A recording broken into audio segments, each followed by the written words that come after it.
War on this planet will never end so long as nations cling to the elusive notions of unlimited national sovereignty.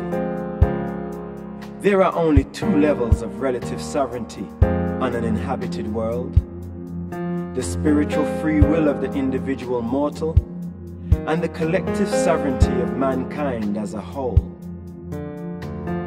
Between the level of the individual human being and the level of the total of mankind, all groupings and associations are relative, transitory, and of value only so far as they enhance the welfare, well-being, and progress of the individual and the planetary grand total, man and mankind.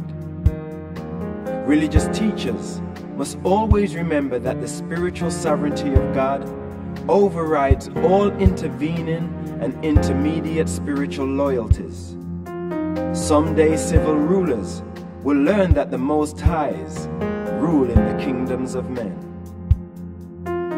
This rule of the Most Highs in the kingdoms of men is not for the especial benefit of any especially favored group of mortals. There is no such thing as a chosen people. The rule of the Most Highs, the over-controllers of political evolution, is a rule designed to foster the greatest good to the greatest number of all men and for the greatest length of time. Sovereignty is power, and it grows by organization. This growth of the organization of political power is good and proper, for it tends to encompass ever-widening segments of the total of mankind. But this same growth of political organizations creates a problem at every intervening stage between the initial and natural organization of political power, the family, and the final consummation of political growth, the government of all mankind, by all mankind, and for all mankind. Starting out with parental power in the family group, political sovereignty evolves by organization as families overlap into consanguineous clans, which become united, for various reasons, into tribal units, super-consanguineous political groupings. And then, by trade, commerce, and conquest, tribes become unified as a nation, while nations themselves sometimes become unified by empire. As sovereignty passes from smaller groups to larger groups, wars are lessened. That is, minor wars between smaller nations are lessened. But the potential for greater wars is increased as the nations wielding sovereignty become larger and larger.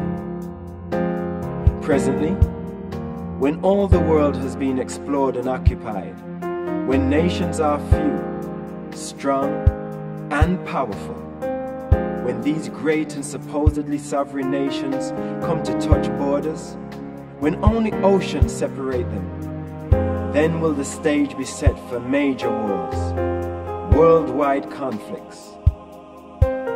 So-called sovereign nations cannot rub elbows without generating conflicts and eventuating wars.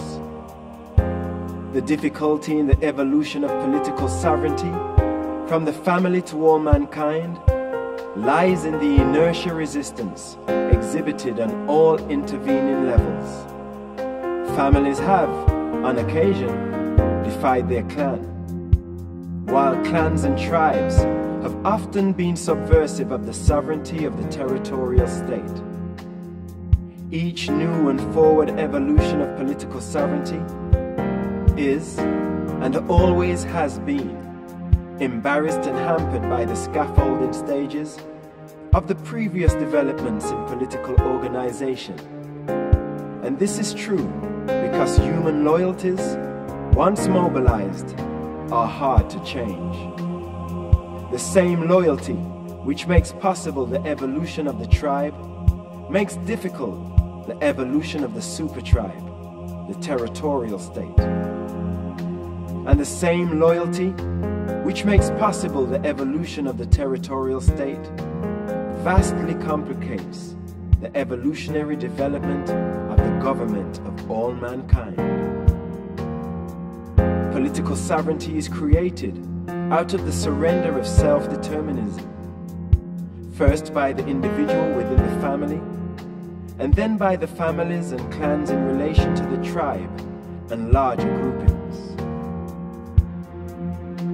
This world will not enjoy lasting peace until the so-called sovereign nations intelligently and fully surrender their sovereign powers into the hands of the brotherhood of men, mankind government. As the number of truly sovereign nations decreases, so do both opportunity and need for mankind government increase. When there are only a few really sovereign powers, either they must embark on the life and death struggle for national supremacy, or else, by voluntary surrender of certain prerogatives of sovereignty, they must create the essential nucleus of supranational power, which will serve as the beginning of the real sovereignty of all mankind. Peace will not come until every so-called sovereign nation surrenders its power to make war into the hands of a representative government of all mankind. Political sovereignty is innate with the peoples of the world. When all the peoples create a world government, they have the right and the power to make such a government sovereign. And when such a representative or democratic world power controls the world's military forces, peace on earth and goodwill among men can prevail, but not until then.